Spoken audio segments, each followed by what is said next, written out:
Hey guys, Mr. Lloyd here, going to work with you on today. This is going to be video 3 for April 29th, and this is going to just show you the answers to these challenge problems here on this page right here that I've got displayed. So the top part of this page is just some more instructions and some instructions to help you guide your thinking. So we'll skip all the way down 4, 5, 6. We should have done those already or used these dot plots to make sense of uh, this data here in this table. And we're going to come down to the challenge. These, of course, are optional. So just going to walk you through how I answer these and give you some good model for how you might answer these on your own. So part A says, describe a dot plot and explain how it's used to display numerical data. So I just wrote out my sentence. Dot plot's a number line with dots made above numbers, dots sketched above numbers, if you will. A dot plot shows how common or frequently numbers show up in the data. So it's just a way for us to visualize data real quick. And what I can do, if I come up here, just to give you an example, I can say, oh my gosh, there are many more people who have 3 charms in their bracelet than there are people who have 1 charm. In fact, there are 2 more. And so that quick little visualization helps me. If you notice, like the bar or the series of dots is much taller for 3 charms, and so I can quickly understand. Oh, most people seem like 3 charms seems to be the most popular or the most common or the most frequent. Okay, so that's number A, or not number A. That's letter A, and then part B here. What do the dots on the dot plot represent? It's just a piece of data that's collected. It totally depends on what kind of data. In this dot plot, we're collecting data about the number of charms on a bracelet. On a previous work for today's work, the question was the dot plot was used to track the number of letters in students' last names. There was another one about the number of exercises students did. So we use dot plots for all kinds of data collection. So the answer for part B really totally depends on what kind of data we're trying to collect. Okay, part C, to give you an example of completely different data here. Part C, I chose, it's asking us to create a little fictional data table and then explain why this would be useful. So I did dogs in yards. I've been walking my dog a lot in the neighborhood, and you're walking around the neighborhood and you start to notice some patterns. Some people have dogs, some people don't have dogs, some people have more than 1 dog, some people have more than 2 dogs.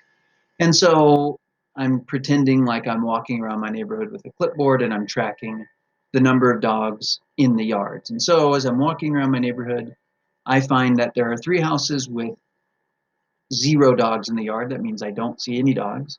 There are 5 houses with 1 dog in the backyard. There are 2 houses with 2 dogs in the yard. There is 1 house with 3 dogs in the yard, and there are 2 houses with 4 dogs in the yard. So that's just my data table here that I created.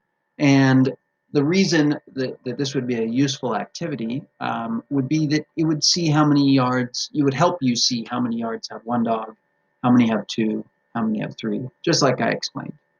Okay, you can create your own fictional data table, or if you really are feeling especially eager, you can go actually collect real data. Although, keep social distancing, don't make any silly mistakes, don't do anything that would get you into trouble. But I would encourage you to probably just create a fictional one.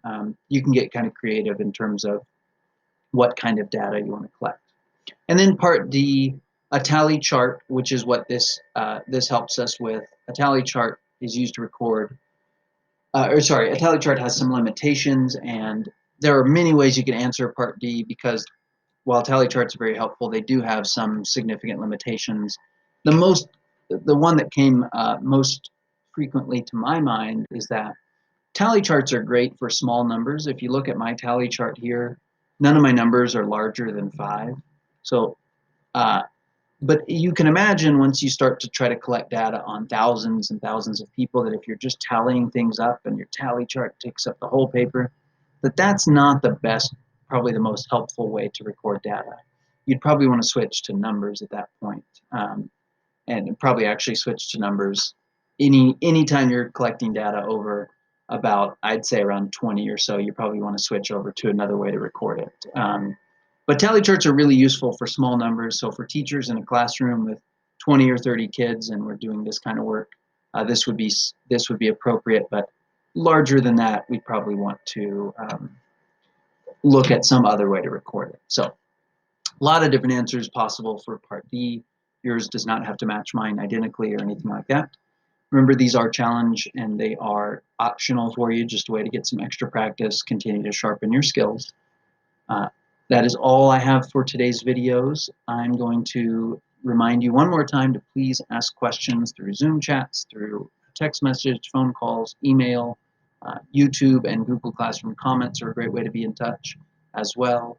And if you have another more innovative way to be in touch, please feel free. I hope these videos are being helpful for you guys, and please continue to watch. I will thank you for watching. I'm really goofing this up, aren't I? Thank you for watching, and I will see you guys later.